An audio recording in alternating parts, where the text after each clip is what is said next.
longer the era of industry. We're in a technological era, fundamentally. The fascists, they have the resources, but we have imagination. We are making the tools to take back our sovereignty. When we make a giant fuck you to the system, it's breaking that stranglehold on the tools of power that's used against us. The fascists always use the narrative of we are the white knights in shining armor protecting against the threats. We come here and we move out the dark with pure whiteness. That's a false narrative because there is corruption in those castles. The real base of power lies with us. We are the darkness.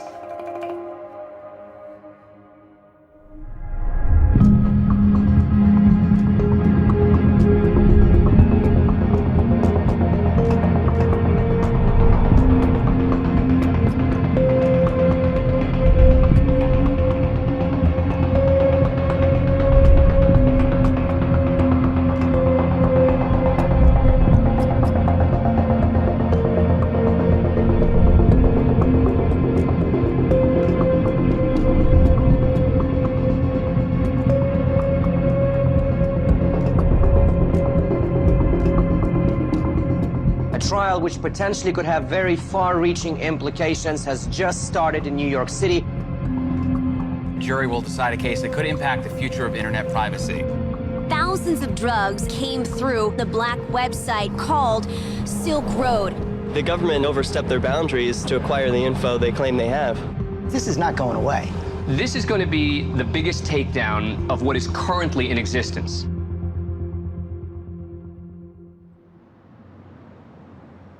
On January 13th, 2015, a criminal trial began for the accused leader of the Silk Road, a black market in an area of the internet known as the Deep Web.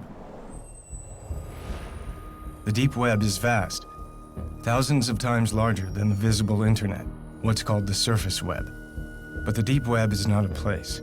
It simply accounts for all of the unindexed content online, banking data, administrative code for governments, corporations, and universities. It's like looking under the hood of the internet. Over time, the Deep Web became inhabited by people of all types who wanted to use this terrain for privacy.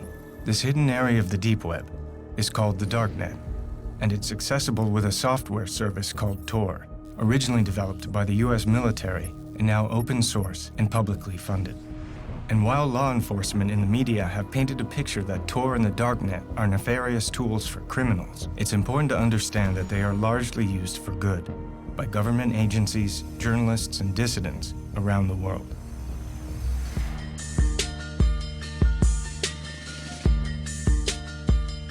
In the summer of 2011, an ad for the Silk Road appeared on the Darknet. The Silk Road was an underground exchange for any type of goods, but mostly it was used for drugs. There have always been drug markets online, but none with the scale, sophistication, and ease of use as the Silk Road. It would not remain underground for long. Hundreds of thousands of users use the impossible-to-trace website which sells drugs, forged documents, and even hitmen. It's called the Silk Road. Just look at some of the 13,000 items offered through that underground site. Ultra-clean cocaine, clean and real LSD, high-grade MDMA, also known as Molly, all with fast and free shipping. It generated roughly $1.2 billion in sales, with nearly 960,000 users, both buyers and sellers, in the US and more than a dozen other countries worldwide. YouTube videos like this one with 15,000 views tell anyone how to download an untraceable technology known as Tor that pulls data from thousands of computers worldwide to create this wide open marketplace. This hidden internet is underpinned by a virtual currency called Bitcoin. Bitcoins offer anonymized transactions which can be almost impossible for the police to trace. Heroin, opium, cannabis, ecstasy, psychedelics, stimulants, opioids, and here they are, suboxycodone and all of those, codeine, black tar heroin, you name it, they have it. They're all listed in the light of day. Unbelievable. The Silk Road's success was largely due to an innovative combination of Tor and Bitcoin. Bitcoin is a technology that uses cryptographic code to create digital currency. The sender transmits their Bitcoin code through a ledger called the blockchain to arrive at the recipient. Bitcoin is not perfectly anonymous, but if used carefully, it facilitates online purchases without revealing identity. Bitcoin was an ideal currency for the Silk Road because it allows for anonymity and is outside the control of banks and governments.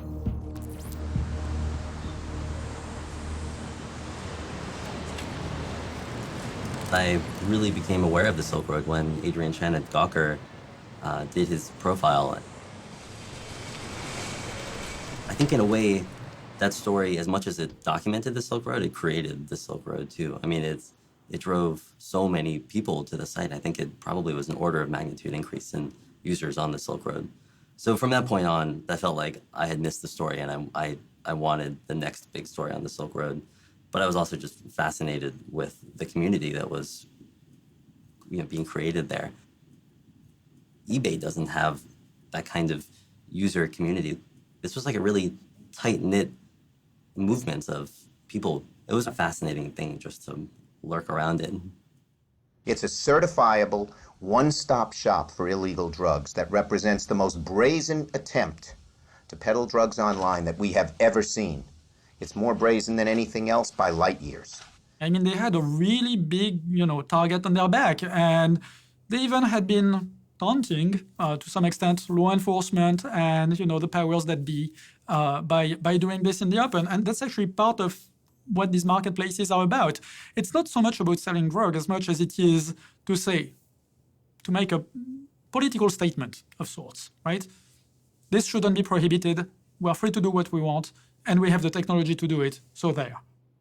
The news around the Silk Road came almost entirely from law enforcement and government officials with little insight from those who were behind the market itself. So the core architects and vendors of the Silk Road were sought out. Using encryption keys to verify their identities and preserving their anonymity, this is the first time they have spoken publicly. The Silk Road forums were a better community than I've ever seen in real life. There were many threads that had great political and philosophical discussions. Sure, there were illegal things going on, but this was a real community of like-minded people. The Silk Road didn't appear to have a single leader. There were the regular posts from the system's administrator, but otherwise the service appeared to be primarily community-run. Then on February 5th, 2012, after a highly successful first year of business, the Silk Road administrator made an announcement.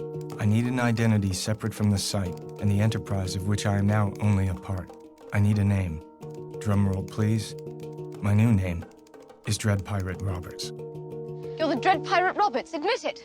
With pride. The Dread Pirate Roberts was cribbed from the mythical character from the novel and film The Princess Bride, and the choice was no accident.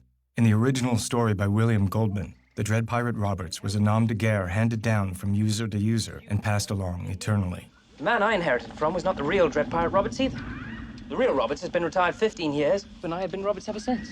I shall retire and hand the name over to someone else. This Dread Pirate Roberts, or DPR, would come to spearhead the Silk Road forums and was generally assumed to be the creator and owner of the site. The Dread Pirate Roberts to me seemed to be kind of the most interesting figure in that whole world.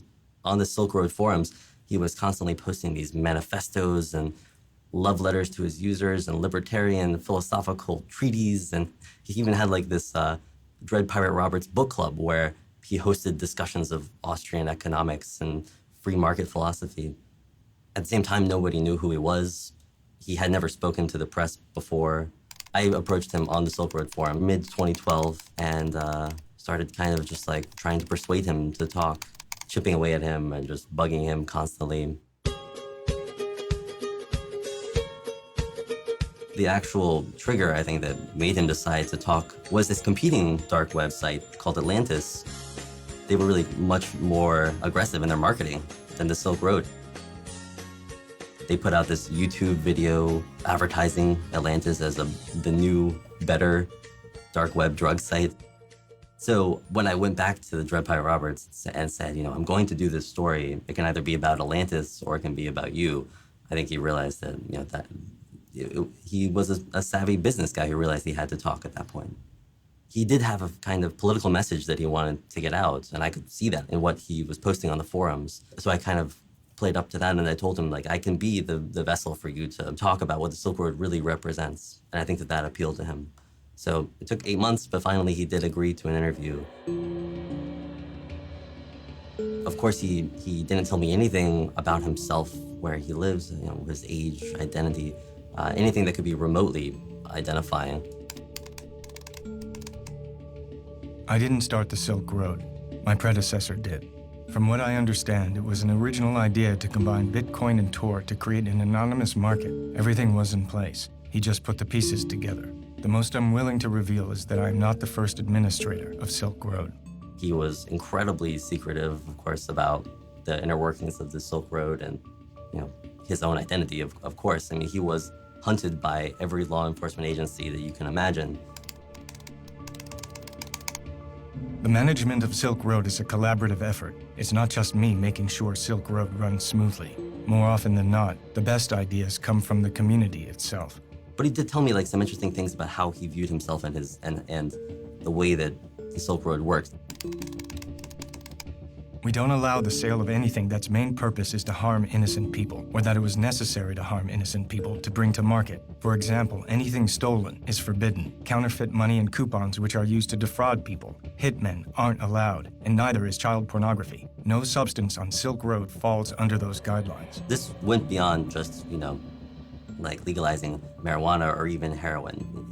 He wanted to see a new relationship between individuals and the government, where the government was, you know, basically hamstrung and couldn't control what people bought and sold. At its core, Silk Road is a way to get around regulation from the state. The state tries to control nearly every aspect of our lives, not just drug use. Anywhere they do that, there's an opportunity to live your life as you see fit, despite their efforts.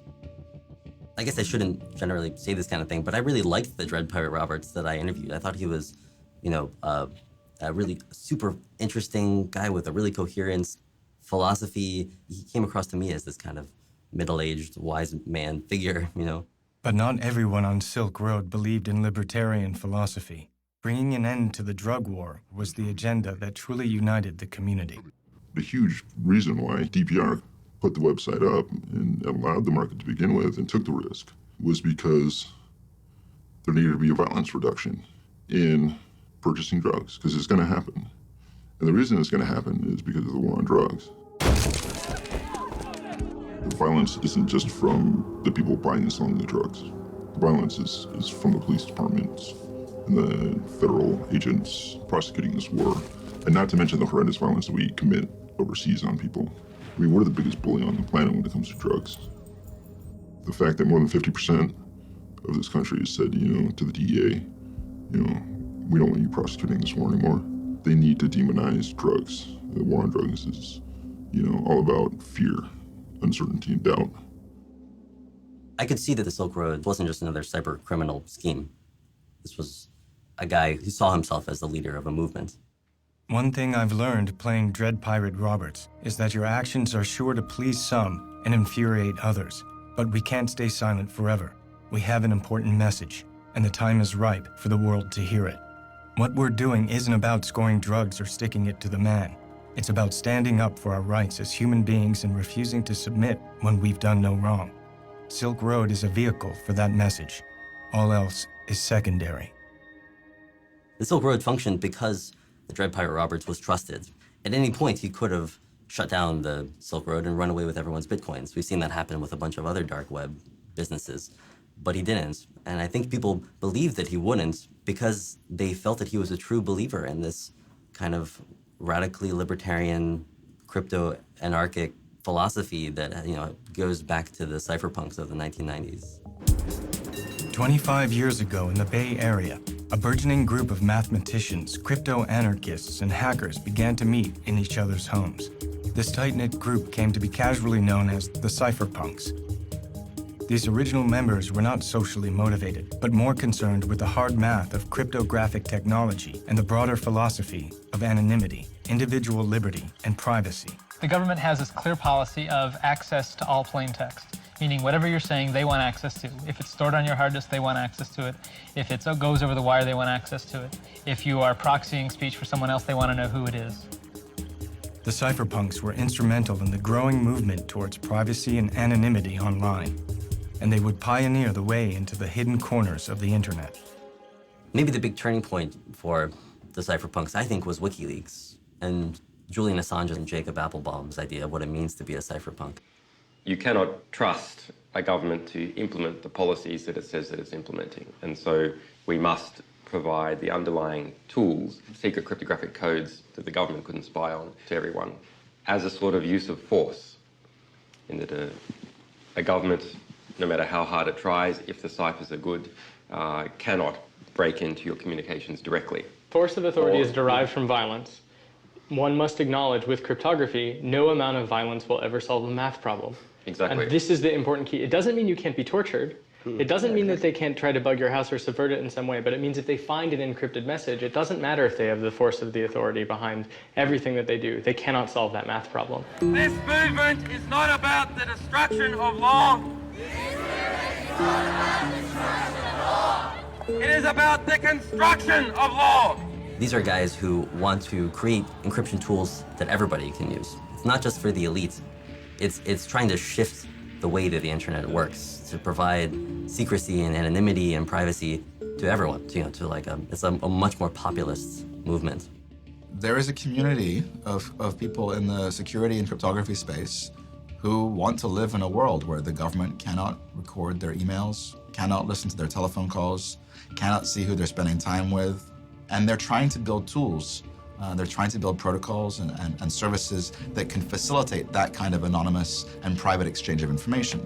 I actually think this all comes down to wanting to live a free life and the recognition, which really predates all technology, that an observed life is not a completely free life, that a zone of privacy is just a core human value. And the technology, to me, is just an incarnation of those basic human values. And I think that the people who are trying to build currencies that are free of tracking and government control and technologies that let you have a private conversation and those kinds of things are just people who are seeing that the technology can both enable and disable that space.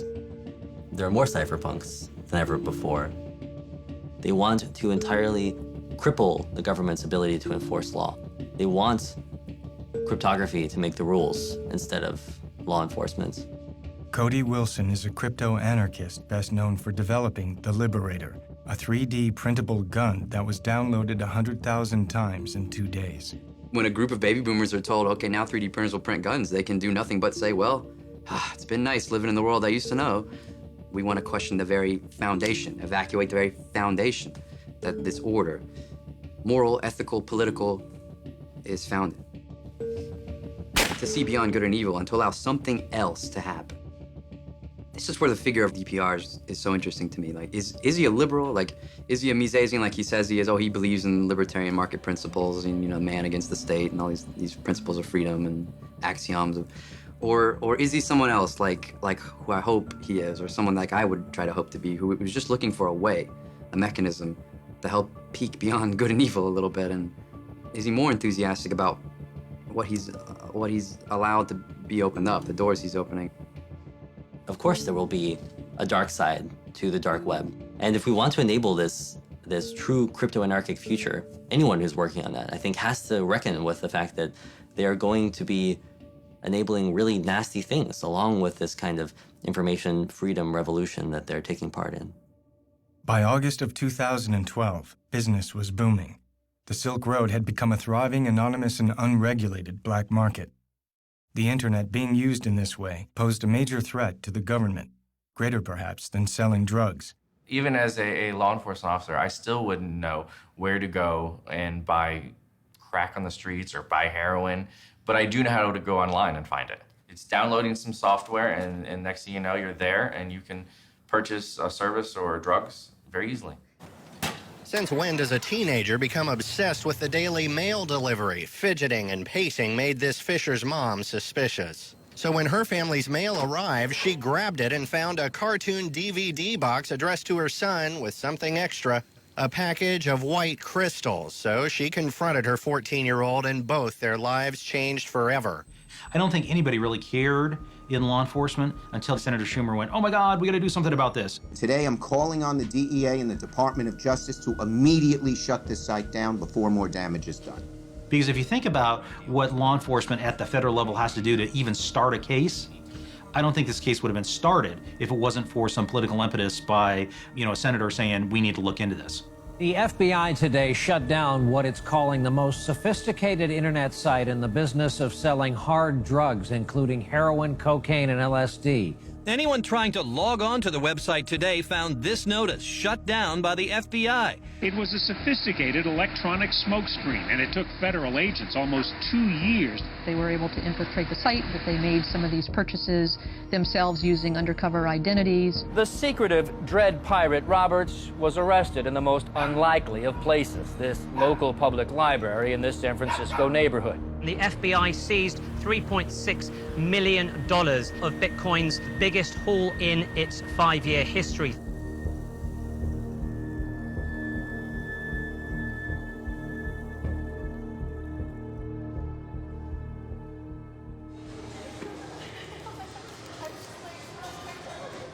When the criminal complaint first appeared in October, it describes this 29-year-old kid named Ross Ulbricht.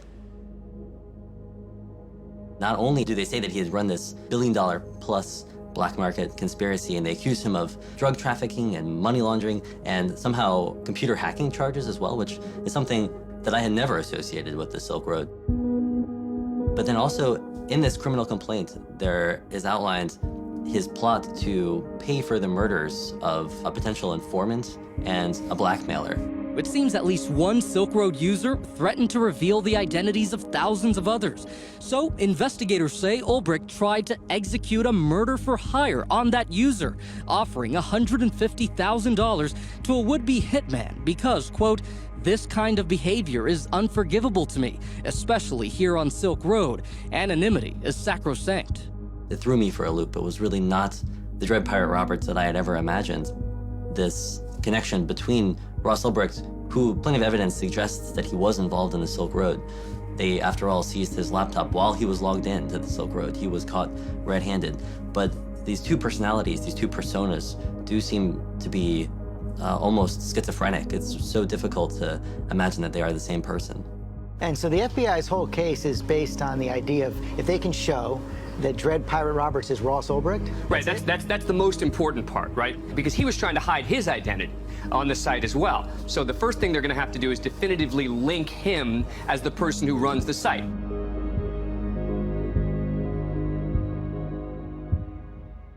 Oh man, it was yesterday, actually. I was on my computer and I was on Facebook, and there's this guy that I know, and he's very into like Bitcoin and cryptocurrencies and stuff like that.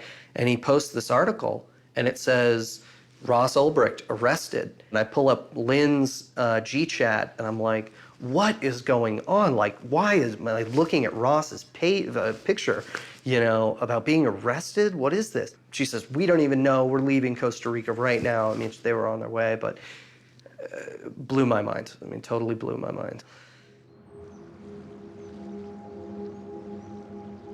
Ross William Ulbricht grew up in a suburb of Austin, the only son of Kirk and Lynn, with an older sister named Callie. It's a loving, tight-knit, middle-class family. The Ulbrichts earn their income from properties they built and rent on the Costa Rican coast. Ross was an avid outdoorsman, an Eagle Scout like his father, and displayed an early aptitude for math. Ross earned a full scholarship to the University of Texas at Dallas, studying physics. He graduated in 2006 and then won another full scholarship to Penn State to pursue a master's in material science and engineering. It was at Penn State that Ross began a deep interest in libertarianism, particularly the work of Ludwig von Mises and the Austrian School of Economics. Yet by 2009, having completed his master's, Ross seemed to be having a change of life plan, telling his mother he no longer had an interest in pursuing a career in science and instead wanted to become an entrepreneur. Ross moved back to Austin and opened his own used book company, Good Wagon, donating a portion of the proceeds to an inner-city youth program and to a prison literacy project.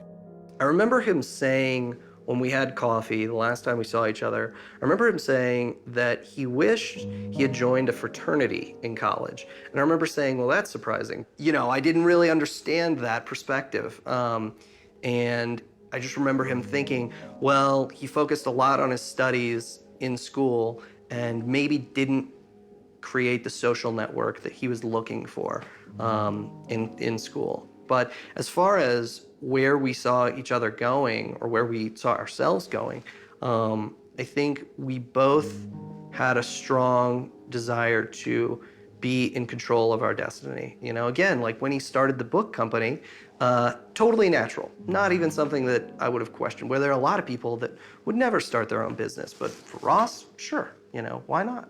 But the business floundered, and Ross eventually shut it down. And if a post on his LinkedIn page was any indication, Ross had experienced a kind of epiphany on the next way forward. Albrecht wrote, "Now my goals have shifted. I want to use economic theory as a means to abolish the use of coercion and aggression amongst mankind. To that end, I am creating an economic simulation to give people a first-hand experience of what it would be like to live in a world without the systemic use of force." From this moment in late 2010, Ross became something of a free spirit, eventually leaving his parents' home in Austin to live with his sister Callie in Sydney, Australia, and then returning briefly to Austin. Throughout this period, as far as his family knew, Ross's means of employment was working on freelance projects in computer finance. I am Renee Pinnell, age 29. Today is December 6, 2012, and we are in the Jewish Contemporary Art Museum, and relationship to partner is best friend. So Ross, how did you come to live in San Francisco? You twisted my arm until I said, fine, I'll come. I get a phone call from Renee. "Ross, call me up. I got an opportunity for you." I'm like, okay. And he's like, "Yeah, I'm doing this startup here in San Francisco. I want you to be a part of it." The more I thought about it, and the more he laid out the pros and cons, the more it all just seemed like cosmic and the right thing to do. So, yeah, I bought my ticket, and 2 weeks later, I showed up at his doorstep. As Ross Albrecht was making his way from Australia to Austin, and eventually to San Francisco, the Silk Road was online and growing steadily. So naturally, it sparked the attention of federal law enforcement, and specifically the wing of the DHS, called Homeland Security Investigations, housed in the old Customs House in Baltimore, Maryland. You have postal inspectors in Seattle and Customs and Border Protection intercepting mail shipments coming from overseas, full of drugs, full of currency. And one thing that happens is they all lead back to the Silk Road. And you have a number of independent investigations sort of cropping up around the same time frame, following different leads, but all leading back to the same place. At the same time, the New York Cybercrime Division of the FBI began their own investigation, headed by Agent Chris Tarbell. And there were people essentially online 24/7 as part of the team that was monitoring and gathering even just a little bits of evidence. Informants were activated. The site was crawling with law enforcement posing as vendors and buyers from the very beginning of Silk Road's existence. In early 2012, HSI partnered with Tarbell's FBI investigators as well as the DEA to mount an undercover operation called Marco Polo with the intention of penetrating the inner sanctum of the Silk Road. I had a package seized from China in January 2012 and thought nothing of it. I'd get business as usual, which was a stupid move. Fast forward to June 28, 2012, I was raided by ATF, DEA, Secret Service, local police department, and even a postal inspector. I was not detained. Rather, I was held in a van outside for what they call investigative detention. They kept me out of jail. I was never booked or charged because my seized computers were more useful to them if I was not behind bars. I'm also assuming they did this with a number of Silk Road vendors to get a sort of organized crime ring of their own. The operation gained traction when an undercover agent using the vendor name of Nob was allegedly able to establish direct communication with the Dread Pirate Roberts, which would lead to a shocking turn of events. Nob complained to DPR about the small fry nature of most deals on the Silk Road. It really isn't worth it to do below 10 kilos, the agent wrote. DPR offered to help find a buyer for Nob, and allegedly turned to one of his most trusted partners, known only as Chronic Pain, to put the deal together. Chronic Pain had been one of the core administrators of the Silk Road from the beginning, a frequent contributor to the forums who shared the Silk Road vision for reducing harm in the drug trade. But these halcyon days were about to end. In order to facilitate this drug deal, Chronic Pain gave the informant his home address. Federal agents immediately apprehended Chronic Pain at his Salt Lake City home and were surprised to discover that this 47-year-old family man named Curtis Clark Green was a darknet criminal. At some point, they're going to catch one of those people. And what do you do in a typical drug case? You roll that person over as a cooperating witness. And in this case, one of them, they got really lucky. And he was an administrator on the system. Green had access to other Silk Road's users' accounts and financial records, including Dread Pirate Roberts. I have to assume he will sing, DPR wrote to Knob, the undercover agent. I'd like him beat up. Then the next day he allegedly wrote, "Can you change the order to execute rather than torture?" A murder was staged, and a photograph of Green's bloody body was sent to DPR, who paid for the hit in Bitcoin. There would be 5 more alleged murders for hire, including ordered hits against a blackmailer, a scammer, and an apparent contract with the Hells Angels. The names of 2 of these victims were found to be fictitious, and authorities have no evidence of any murders being carried out. The alleged attempted murder of Curtis Green allowed the authorities to obtain an indictment against Dread Pirate Roberts, charging him with drug offenses, attempted witness murder, and murder for hire. Of course, they still had no idea who the Dread Pirate Roberts actually was. So the embedded agents continued to communicate with DPR, and DPR continued to respond. In June of 2013, Ross moved into an apartment that he found on Craigslist. Allegedly, he did not give his roommates his real name and was known as Joshua Terry. At the same time, IRS agent Gary Alford was investigating the Silk Road and through a simple Google search was able to locate an early email on the open internet discussing the launch of the Silk Road Marketplace and connect that email to an account owned by Ross Ulbricht. 1 month later, postal inspectors at the Canadian border seized a package of fake IDs with Ross's image that were en route to his home address. Ross was visited at his apartment by several DHS agents. The agents handed Ross a false California driver's license that bore his picture but a different name. Ulbricht denied ownership or knowledge of the fake IDs, and the agents simply left. If you suspect somebody may be involved in a large-scale criminal enterprise, going and knocking on a door with some evidence of fake IDs is important. Because you can see the guy face to face, you may get some useful information out of an interview.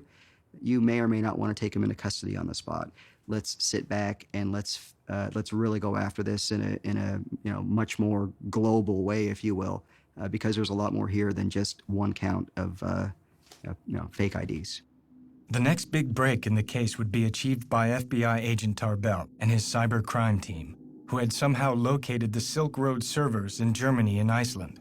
How these hidden servers were found has been a matter of controversy, but the FBI had their own copy of the Silk Road server, and now they hope to finally unmask the Dread Pirate Roberts.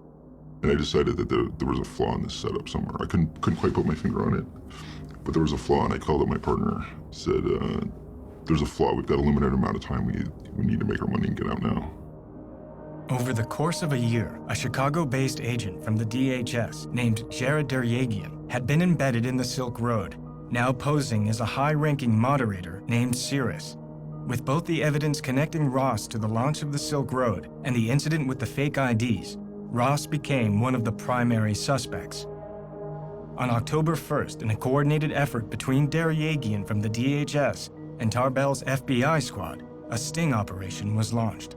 According to Deryagian's testimony, he staked out Ross's new residence, and using his pseudonym of Cirrus, Deryagian initiated a conversation on the Silk Road with DPR. Moments later, Ross went to the Glen Park Library, apparently to use their Wi-Fi, and when Deryagian saw that DPR was logged back into the Silk Road, he gave the order for Tarbell and his squad to move in. It's an excitement that you couldn't even buy off Silk Road. All the drugs you could buy on the site, it's not the same exciting as catching the guy. It's an adrenaline rush. Ross was apprehended before he could encrypt his laptop. He was allegedly logged into a Silk Road administration panel for customers needing DPR's attention.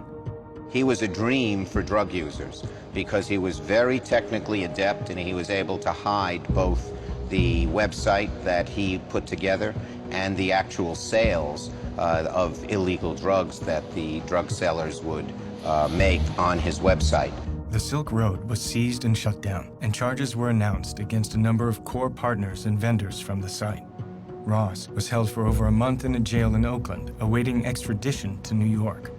Ross's family was able to raise over $1 million for his bail, but the prosecution argued that due to the alleged murders for hire, Ross was too dangerous to release, and so his bail was denied. I thought it was the wrong decision. He wouldn't have been a flight risk, and he's never been and is not a danger to anyone. For him to say, well, I'm gonna, put a hit out on someone, it's ludicrous. I could understand it being one of these other DPR workers, getting all egotistical and crazy and maniacal and doing it. That I could see. There was more than one person using the DPR account? I believe it was at least 2 other people, if not 3, at one point. Doesn't matter. That's why they're dredging up this, hit, contract, baloney. But, because of the involvement of the senator and all that other shit, they're gonna cook them. The data seized from the Silk Road servers included all internal private messages, which revealed that many people collectively ran the site. One vendor with the username Variety Jones was active from the beginning of the Silk Road. Jones gave many of the orders for running the Silk Road, even instructing the systems administrator to create the Dread Pirate Roberts persona. But Ross Ulbricht remained the primary focus of the investigation. Ross has been incarcerated for over a year in the Metropolitan Detention Center in Brooklyn, awaiting trial. 6 weeks of that time was in solitary confinement. Ross pled not guilty and denied being the Dread Pirate Roberts. His trial was set for November 10th, 2014 in New York City. If convicted, Ross faces a minimum sentence of 30 years with a maximum sentence of life in prison. You taking a video? Should we? He's a hairy fucker. Yeah. These big guys are generally not too, I would let him off somewhere. Where is he? It's hard. It's hard on a family. It really is. Especially when you love that person so much and you believe in them so much and you have such a daunting Goliath of an opponent. It's challenging. It's kind of like a death in a way when you go like, no, that can't be true. And then you're like, oh yeah, it's true. And you go through that kind of shock. His dad, my husband, of course, he's trying to keep our business going so we have livelihood. And his sister is in Australia, and she's been helping too from there. I'm Ross's sister, and I can tell you he has been a man of his word and honor all his life. I was shocked to hear the news of his arrest, but felt even more dismayed at what the media was writing about him, not even knowing him. I read things by people who don't have a clue who Ross really is. He's been tried and convicted in the media. Nothing has been proven at all. I don't know what's happened to the presumption of innocence in this country, but it is a constitutional right here that we are innocent until proven guilty. Ross sent me this picture of himself about a week ago. It was taken a couple weeks ago in prison. I guess sometimes they go around and take pictures for the families. He is doing well as can be expected, of course, under the circumstances. And finally, after 5 months of delays, he has had access to the discovery, the evidence that the prosecution has. And so he's been working very hard going through that. We are asking the prosecution, how did you find the server? And they're not saying. We have to know how they found the server in order to see if Ross's Fourth Amendment rights have been violated.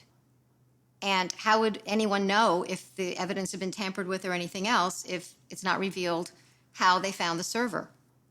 There were 14 searches and seizures in this case, which is a fishing expedition into a person's total property, unlimited rummaging through all of their things to see what they can find. When the criminal complaints first appeared in October, I think the supporters of the Dread Pirate Roberts and the Silk Road just scattered because suddenly this thing that had seemed like an idealistic community built around nonviolence and, libertarian free commerce suddenly seemed instead like this bloody criminal conspiracy.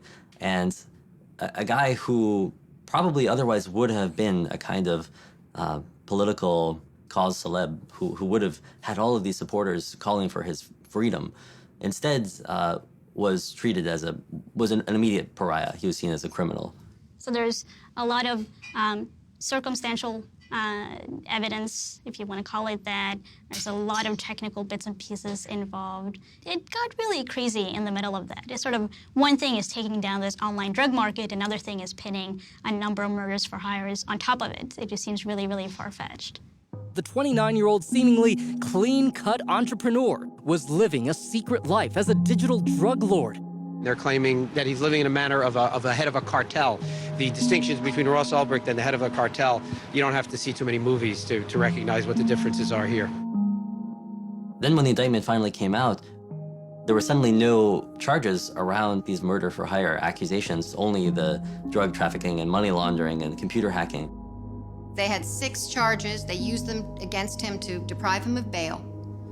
And yet 2.5 months later, the prosecutor didn't indict him. What they did instead was they called it an uncharged crime. Well, if something's a crime, don't you charge someone for it? And if it's not a crime, why is it there? Because it's prejudicial to a jury to have that sitting there, unproven, just smearing him.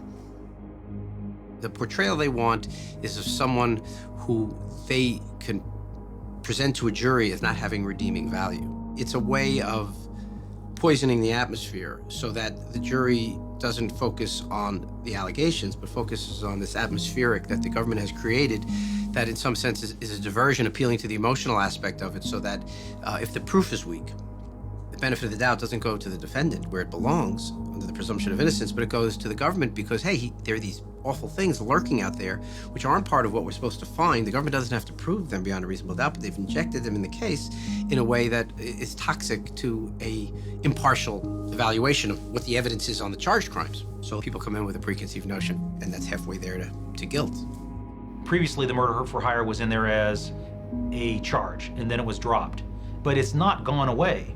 It's included as what they call an overt act in the conspiracy and to sell drugs. And so they actually made it one of the things to support the larger drug conspiracy, to either get at trial or get him to plead. It seemed like this bait and switch that the government had accused him in this almost informal way of murder, so that when he was charged with these nonviolent crimes in the end, he would still be seen as a violent criminal. I think that has really been effective in coloring the portrait of Ross Ulbricht. Ever since Ross's arrest, he and his best friend Renee Pinnell have remained in regular contact. Renee declined to give substantive interviews to the press for fear they would be used against Ross in court, but agreed to answer questions via email.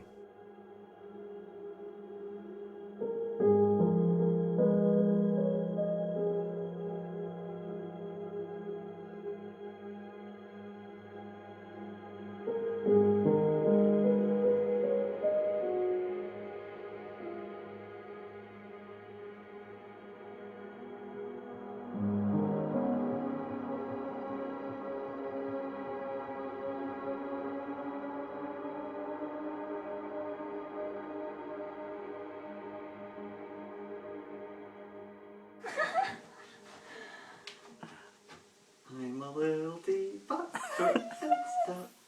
Here is my handle, here is my spout. When I get lost, hear me shout. Tip me over and pour me Yay! Because of the severity of the charges, Ross was not able to grant an interview from prison, which left only a scattering of his personal photographs and movies. But from the exhaustive discussions with friends and family, and the public knowledge of Ross's trajectory, from physics and engineering major to running a small homespun bookselling company, it was difficult to understand how he could possibly have been the sole mastermind of the Silk Road, a vast and complex internet service with over 1 million users worldwide. Ross was certainly bright and studious with a deep interest in libertarian economic theory, which clearly echoed the mandate and philosophy of many of the posts of the Dread Pirate Roberts. But he had no experience whatsoever in computer coding or scaling large internet companies. So how did Ross connect to what little is truly known about the Dread Pirate Roberts? DPR was motivated by a pacifistic philosophy and an agenda of creating victimless exchange and reduced harm in the drug trade. This ethos would be embraced by the chief architects and vendors of the Silk Road and reverberate through the entire community. There were quite a few people that I didn't sell to, just because I could tell that they were obviously, not mature enough to handle using these drugs and didn't know enough. It was like, go read first, go figure it out, then come back to me and I'll sell you some. But I'm not gonna pop your cherry and kill you, potentially. But heroin in particular, I was very careful about who I sold it to because it was not stepped on. It was the best heroin on Silk Road. The Silk Road appeared to be a successful experiment in creating a pacifistic community, overseen by a figurehead with a deep-rooted ideology. But these core ideals of the Dread Pirate Roberts were completely at odds with the murder-for-hire allegations. Did DPR become corrupted and turn his back on the mandate of nonviolence and harm reduction? Were there other people using the DPR account who were responsible for these actions? Or was there some other truth behind these alleged murder hits that produced no victims?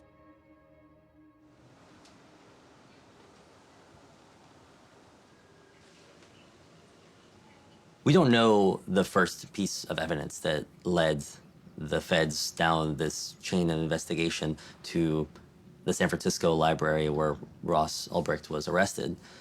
All we know is that at some point they located the Silk Road servers in a data center in Iceland and imaged them. They copied all the data off of them and seized them. But we don't know how they found those servers. The whole idea of the Silk Road was that it ran as a Tor hidden service, which means that Tor protected its physical location and made it very difficult to locate the computers that ran it. So the mystery of how the FBI or the DEA or possibly the NSA located those servers is still unsolved. And in fact, hasn't been mentioned in any of the legal documents surrounding Ross Ulbricht's trial. I think his defense has seized on this as something that the government doesn't want to talk about.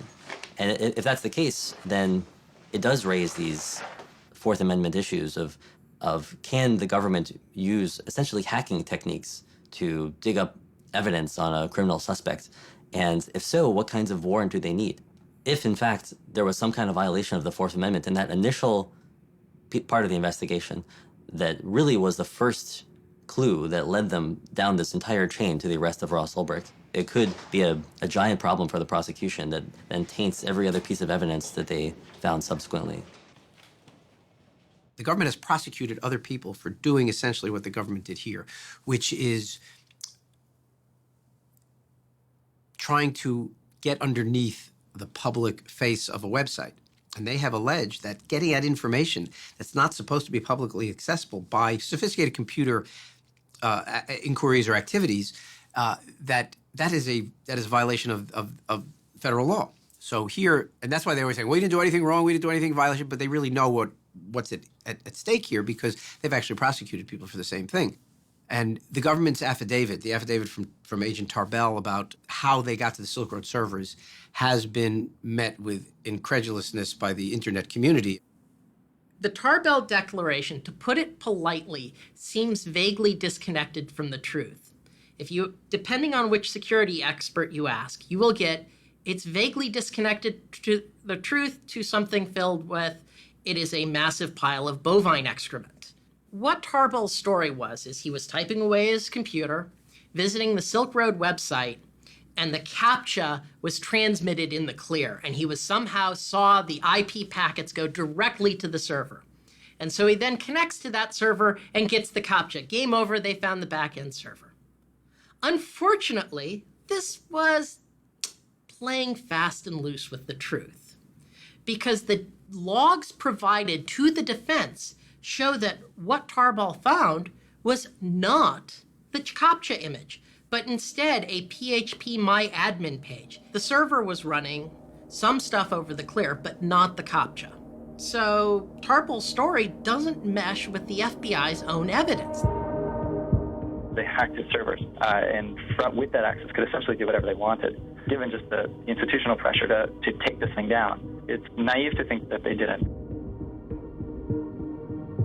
Of course it's on the table that this is how they discovered him. I mean, he was dealing with Tor. He was dealing with all these technologies which we know are the subject of NSA investigation, as revealed by Edward Snowden. It's at least reasonable to assume that there's been this kind of parallel construction or interference, or like not playing by the rules that the state deals out for you to play with. But then again, we all know that it deals the cards. It runs the game anyway. It's naive to think that this wasn't an available option. The issue is whether the agent could have done what he said he did.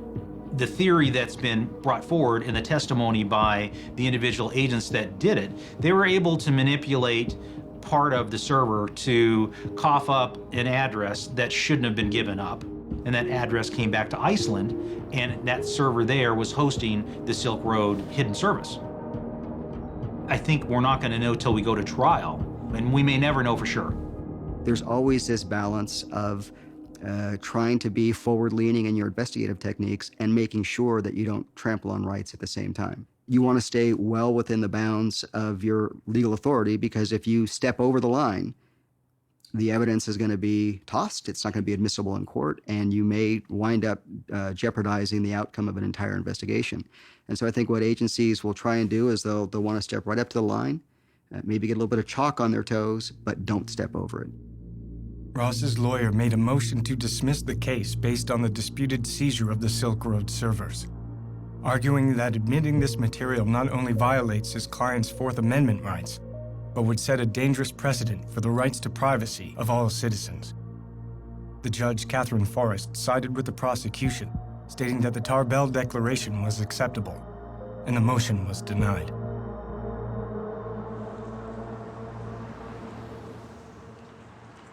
Search and seizure law in the digital age is really doesn't have the limitations on it that it does in the physical space.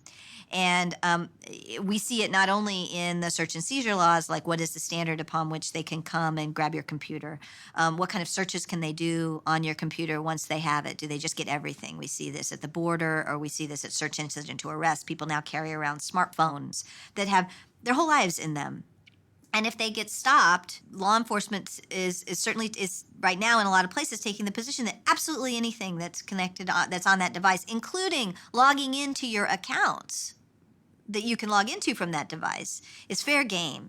If the prosecution gets away with this warrantless seizure of Americans' data, as well as all these other foreigners, it could have a lasting precedent for how the Fourth Amendment works in the digital age. And I think that, in fact, may be the most lasting effect of the Silk Road. Generally, what happens in the criminal law field is that there's some case of major proportion that is used as a means of changing rules or expanding exceptions to constitutional protections. And once it's there, once the precedent is set, it then trickles down very quickly and very easily into all sorts of ordinary cases where, the ends justify the means. Then all of a sudden, it's now spread. The average citizen may say, well, why is this important to me? Why do I care? I'm not buying drugs on the network. Nobody I know is buying drugs on the network. But it's not just about that. We're a democracy. And informed citizens understand they have a right to privacy, and that the Fourth Amendment protects against unreasonable searches and seizures. Information has to be encrypted, and that goes from a large corporation down to an individual. And so for those who are arguing that information should not be encrypted, certainly that makes it easier for law enforcement to combat, but it also makes it easier for the cyber criminals to attack. It makes total sense that criminals are among the early wave, along with the sort of paranoid people, of these new tools and services. But that doesn't mean that they're the only people using these services. There are a hell of a lot of journalists that I know and regularly communicate with now over Tor. But, for the people who oppose this technology, who see it as a threat, the fact that criminals use it is a great way to demonize it. I definitely do believe that there are people in the US that don't think that the government is doing anything wrong. It's not necessarily something that you're concerned with or that you care too much about or that you're really passionate about until you're standing right in the middle of it. And it's something far more dangerous than any website could ever be, is what our government has become and how they operate. This goes back to that question of the government kind of trying to treat the internet differently without following the same kind of judicial processes. Well, the Supreme Court has proven that they do not agree. You know, recently with Right. Riley versus California with an illegal search of a cell phone. Precedent can be set that will limit their ability to infringe on our rights. Someone asked how her political views have shifted. Because suddenly she's standing right in the middle of Tor, Bitcoin, the war on drugs, online anonymity, encryption. And she's had to learn a lot of different things, and also just not only just the whole legal system, but everything around the technology and the case. After over a year in prison, Ross delayed the trial 2 months, stating that important discovery evidence he needed to examine had only just been delivered to him by the prosecution.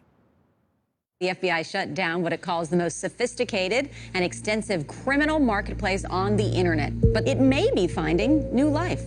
The arrest of Ross Ulbricht and closure of the Silk Road did nothing to hamper drug sales on the darknet.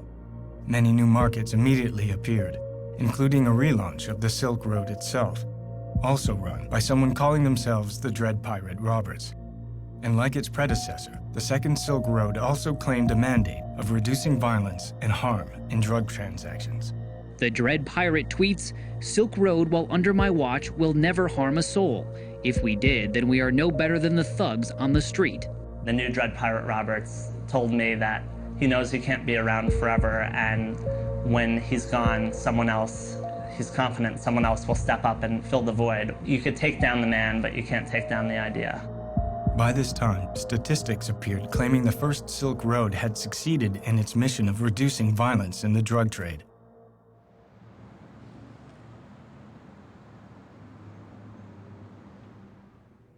While I was with the Baltimore Police Department in the early 2000s, I had 2 city officers in uniform killed by drug dealers on the street.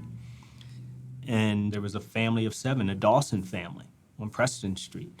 They were killed by one drug dealer in one night, mother, father, and 5 kids.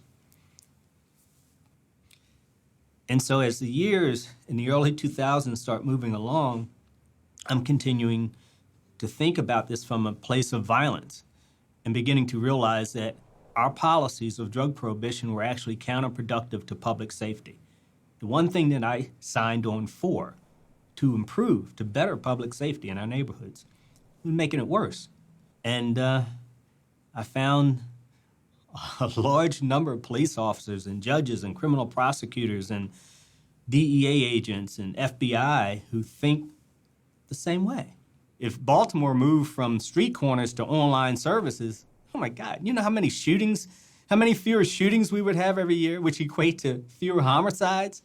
Number one, it removes the buyer from the back alleys and from the street corners and from those dangerous places of dealing with the seller. Buying it over the internet where it's delivered to you removes you from that scenario. One of the interesting things that having an online market does is that it makes sellers much more accountable to buyers. And one of the really interesting innovations is the whole review system, where buyers can review the sellers and the items that they bought from these on these marketplaces. And what that does is it makes sellers more accountable, and it gives buyers a way to assess both the quality, the purity, and the potency of the drugs they're getting. It makes these transactions much more safe for the buyers. But we're shutting them down, attempting to shut them down, because we will never shut them down. We've been at this drug war now for over 4 decades. And what has happened since then? At the beginning, it was just the cartels and organized crime making a ton of money. Today, they make globally $322 billion off of this industry. Corporate America is also now in the game. Private prisons, okay, Corrections Corporation of America. About a year ago, they gave out $675 million in dividends to their shareholders. Drug testing companies, it's now become a multi-billion-dollar industry. And who gets tested? Those who are in prison or under the control of our criminal justice programs on parole and probation. So corporate America's making a lot of money. What about law enforcement? Law enforcement's making a ton of money. The government's 1033 program, where we get armored vehicles and machine guns and whatever we want of the surplus military equipment, that's because of the drug war.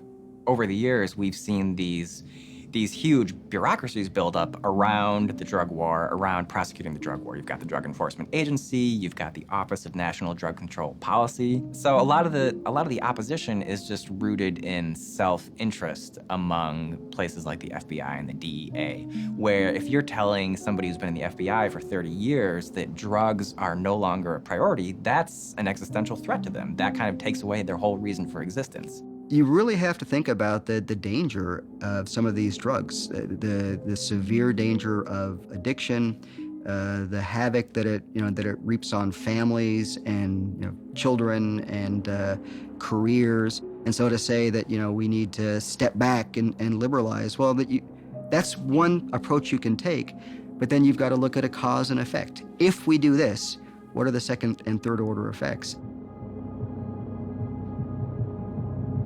The FBI, our federal government, they're going to go in and they're shutting these places down.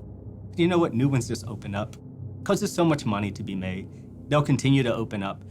And it's just a dog chasing its tail.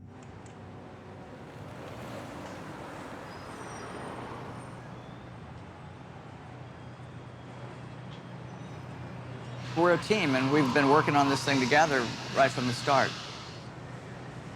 The way it's affected me is in some ways very much the same as affects Lynn, but I don't have to go out there and talk to reporters.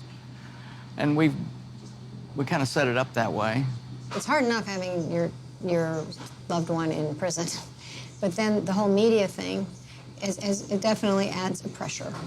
I've known for a long time that the media wasn't reporting the whole story, that it was skewed. I see what Lynn and I are doing as a pushback to that. Ross has been in there a year, and he's avoided all violence, even though it's been around him. That has matured him for sure.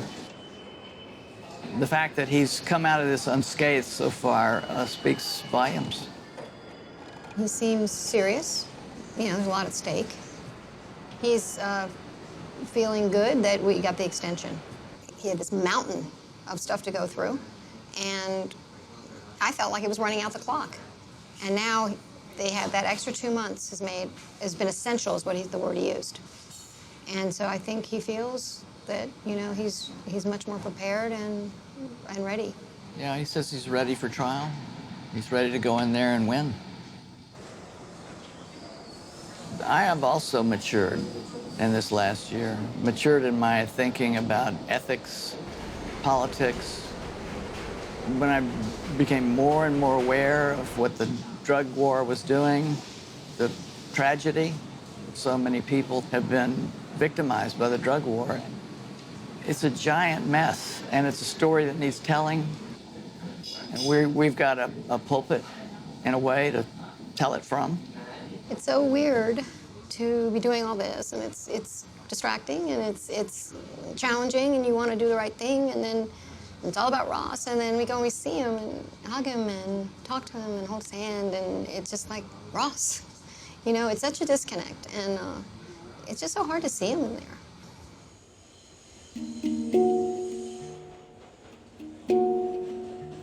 Being in the prison visiting, it's a very emotional experience because there are all these families there, and they get to see their loved one 1 hour a week. And so they're soaking each other up, and you're in a room of 150 people sitting side by side, tight packed, and there's just all this emotion saturating the atmosphere.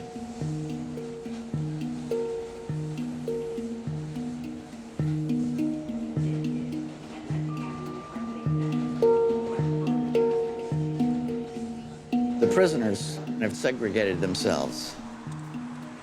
But as loved ones coming to visit, there's no sense of segregation, race at all.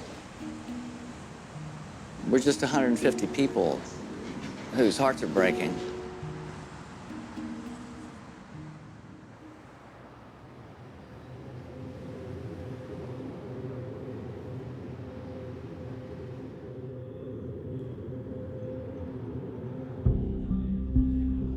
Of all the Snowden disclosures that have come out to date, the one that will have the greatest long-term impact is the revelation that the NSA has been subverting cryptographic standards and making the internet less secure. That disclosure, those articles, have radicalized a new generation of cryptographers, a new generation of computer scientists who are now intent upon building tools and services that can withstand pervasive government surveillance. Do you see our wireless from Barclays Bank? They like Bitcoin, so they're supporting our work. They're providing us with free Wi-Fi from the bank. In the fall of 2014, as Ross was preparing for his trial, a group of hackers, programmers, and activists met in a squat in the center of London. This gathering represented the next wave of the darknet, developing new and evolved cryptographic tools that would not be so easily shut down. Open source is incredibly powerful. Open source is responsible for WikiLeaks, Wikipedia, Linux, which runs all of our infrastructure, for Firefox, for BitTorrent, for Bitcoin, for all of these, for encryption, for all of these real uses of tech, not the yuppie Angry Birds or silly apps that these people make, you know? Open source is also an example of how we can organize economically, an example for the future, to build the products we need without needing proprietary industry, without needing the points of control, without needing masters and slaves and babysitters. It's not enough to build privacy-preserving tools. It's not enough to write revolutionary research papers and design amazing cryptographic primitives. You have to get them into the hands of the users. And I think in the future, what you'll find is that tools like Tor, tools like OTR, like PGP, like Bitcoin, will be built into the services and applications that you use, and you won't know they're there. We want to empower the individual, protect the small guy. We have a mistrust of central authority. We believe in freedom of information. First of all, we had the centralized drug marketplace, Silk Road. The governments went and shut that down, and then upsprouted dozens of different centralized drug markets. And in a game of whack-a-mole, they shut down one, and now there's dozens. And now we're entering the realm of decentralized drug markets with no central operator, no central point of control. What are they going to do? They're going to continue to do these kinds of things. And even if it's a distributed network, peer-to-peer is worked continuously by the state and local law enforcement agencies, and they arrest people every week. On November 6, 2014, law enforcement agencies around the world launched a coordinated effort called Operation Onimus, seizing hundreds of darknet sites, including the relaunch of the Silk Road. Bruce Schneier, the cryptographer, once said to me, in this cat and mouse game, the mice will win in the end, but the cats will be well fed. I think that's the way to see it, that this game is going to continue forever. They're always reacting to us, and which is fine. But once they've reacted and they've shored up and they've figured out, those are the new defenses, you're not getting past this one, we just get to sit there and pick at it and get around it again. We're always going to win. We're always going to win. There's a reason the Silk Road was so powerful, and I know the cryptos now are writing the kind of automatic Silk Road. Amir helped do this. This is now the peer-to-peer model where there's no one individual administrator, and seeing that as the weak point. Technically speaking, this is all correct, but there's something kind of, I don't want to make him a hero, don't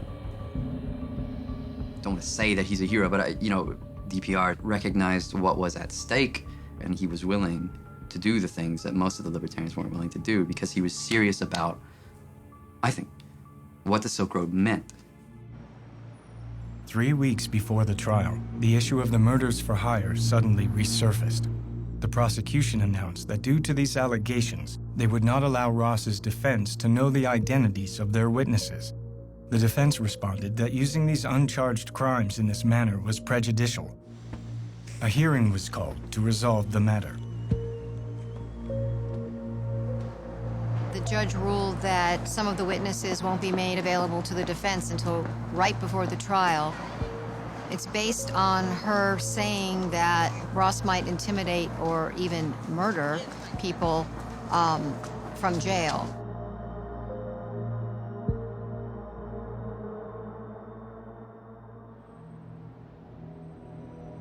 When all this first happened, I said, well, it would still have been necessary to say that, well, this man's a murderer and he was only out for his own gain, and he had casual, like, what do you call it, a callous disregard for human life.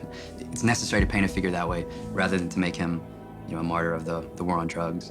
I think that's just good planning. I think it's going to be difficult to have a fair trial. If you are innocent until proven guilty, then with all the evidence and all the stories that have been written, I think it's going to be really difficult to find people who are not influenced by any of this at all going into it.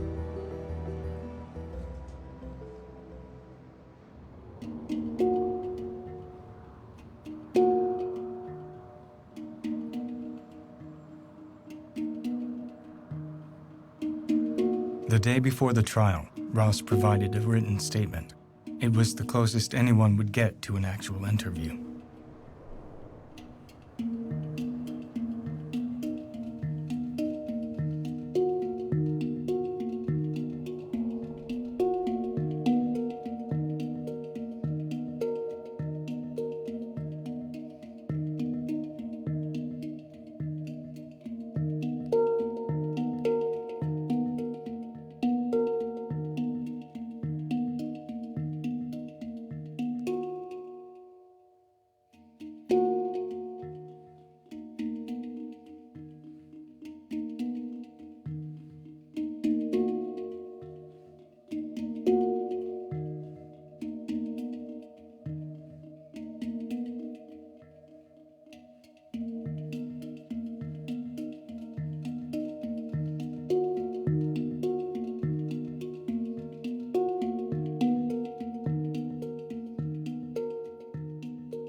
Ross Ulbricht went on trial today. The jury will decide a case that could impact the future of internet privacy. Good evening to you. Opening arguments taking place today, and the first witness took the stand and actually just got off a few minutes ago. A Homeland Security investigation special agent who testified saying thousands of envelopes of drugs I think everyone was surprised that Ross Ulbricht and his lawyers took this to trial in the first place instead of just taking a plea deal like pretty much everyone expected. And today we saw why, which is that they've actually got a pretty compelling alternate narrative of how this whole case is played out.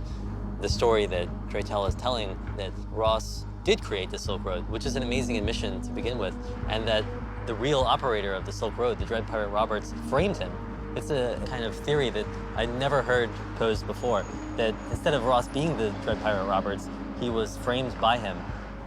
But in many ways, it's something I should have expected because it's what the Dread Pirate Roberts told me when I interviewed him in July of 2013, that he didn't create the Silk Road, that he had inherited it from its creator, kind of like a business acquisition. The FBI has told me that that was Ross Ulbricht lying to me. If it is a lie, it would require just a lot of foresight and planning, kind of like an amazing game of chess or something. In the first days of the trial, the prosecution presented evidence that Ross kept a journal on his laptop describing his involvement in the Silk Road, and that the Bitcoin seized from his laptop came directly from the site, while the defense would argue that Ross abandoned the Silk Road after creating it, and that the journal and the Bitcoin were planted on his laptop. Andy, you interviewed Dread Pirate Roberts. What's the evidence connecting Dread Pirate Roberts to Ulbricht directly? Well, in the first couple of weeks of this trial, which is ongoing now, we've seen that the prosecution has a very strong case. Once they seized his laptop, they found that he had kept a journal. If this is in fact Ulbricht's journal, his defense claims it's not. Right. He documented the administration of this site for years. He has a logbook of daily activities. So this is a really tight case. It's going to be very difficult for Ulbricht to squeeze out of it. Underneath in the deep web, we have an area where this young man, according to the government, has made a decision that he's going to run an illegal drug empire. And we need to stop you. Swift and certain prosecution and ultimate certain punishment. As the trial continued, Draytel planned to reveal the government's own evidence showed they suspected multiple people of running the Silk Road. During his cross-examination of DHS agent Deryagian, Draytell was able to expose that the agent had long suspected another person to be the Dread Pirate Roberts, going so far as to seek a warrant for this suspect. The prosecution protested this entire line of questioning on the grounds that it was hearsay. The judge sided with the prosecution, and Draytell was no longer allowed to question government witnesses about alternate suspects that came from the government's own evidence. When the time came for Draytell to begin his defense, he intended to use expert witnesses to explain that the complex technology behind encryption and cryptocurrency made it difficult to prove that the journal and the Bitcoin belonged to Ross. The prosecution objected to these witnesses, claiming they should have been made known earlier in the trial, and they were not necessary for the jury's understanding of the case. Once again, the judge sided with the prosecution, stating that this case did not require specialized knowledge. Without expert witnesses, and unable to pursue the government's own evidence of an alternate DPR, Draytell's entire defense was effectively blocked. The trial ended abruptly the next day.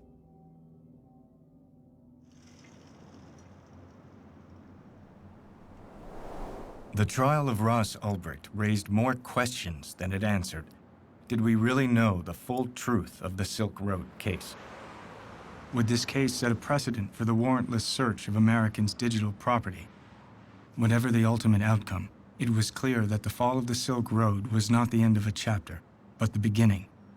And the movement to create tools and services for online privacy is stronger than ever.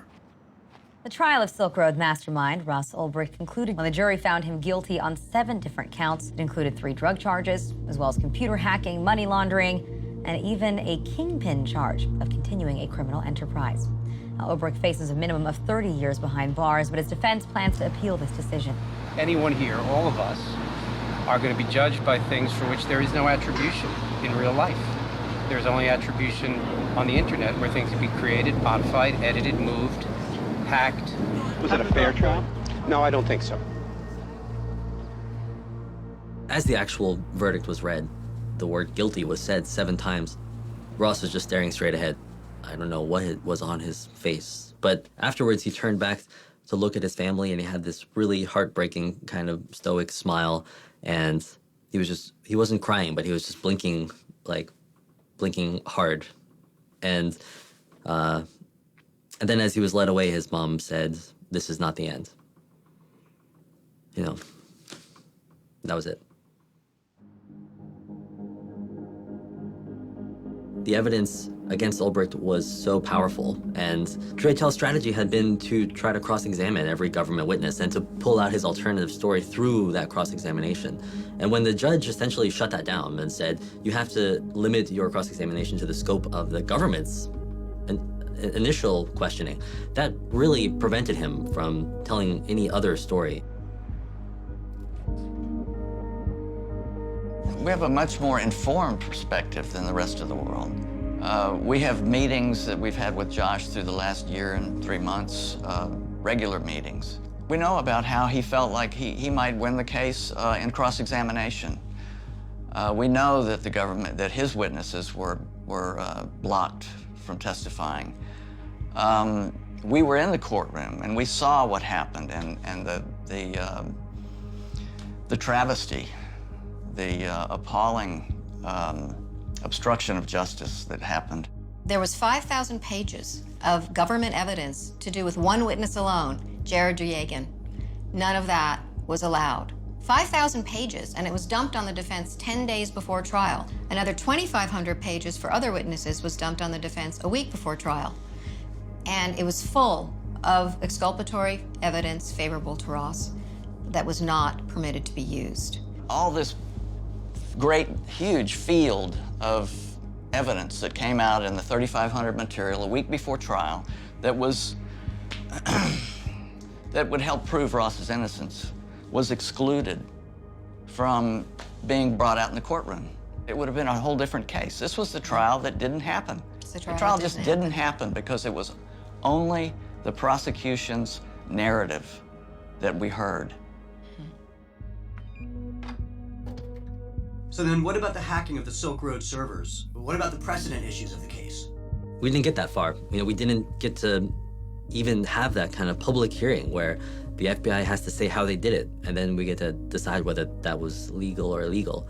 That's maybe the most frustrating thing about this case from a legal point of view, is that American law enforcement hacked a foreign server, I believe, and they didn't have a warrant, and they completely got away with it, and nobody even gets to ask any questions about it. How's Ross through all of this? He's an amazing guy. You know, he's handling this so much better than I would have. I don't know how I could have taken what he's put up with and been subjected to in this last year and 3 months. And we pray that his spirit won't be crushed by this. It seems that Ross conceived of the Silk Road, that he ran it for its entire existence online. I actually accept that the government has proven that. But Ross Ulbricht is a fascinating character. He invented this brilliant thing. He had principles. He wasn't just a cybercriminal. He wasn't just a drug lord or a kingpin, as he's described in these charges. He was also an idealistic guy. And I'm going to be conflicted about both the kind of virtue of the Silk Road and of Ross Ulbricht as a person, I think, for the rest of my life. I'm not going to be able to come to a conclusion about this.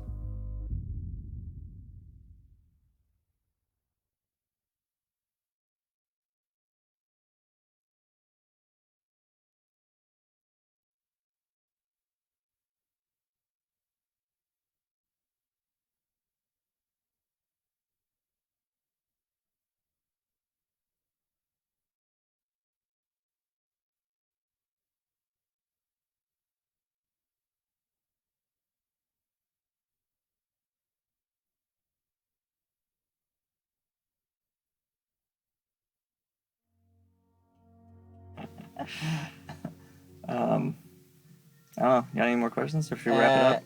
Yeah, future outlook. What are you gonna do over the next 5 years?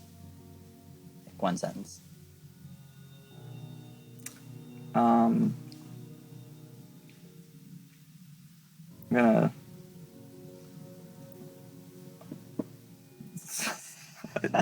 do a few things. So one sentence isn't enough, damn it. But pretty sure I want to start a family in the next 5 years. Nice. Okay. And just make more friends and close people I love. Yeah, I want to focus on being more connected to people. Very good. And 20 years. 20 years. I want to have had a substantial positive impact on the future of humanity by that time. Do you think you're gonna live forever? I think it's a possibility.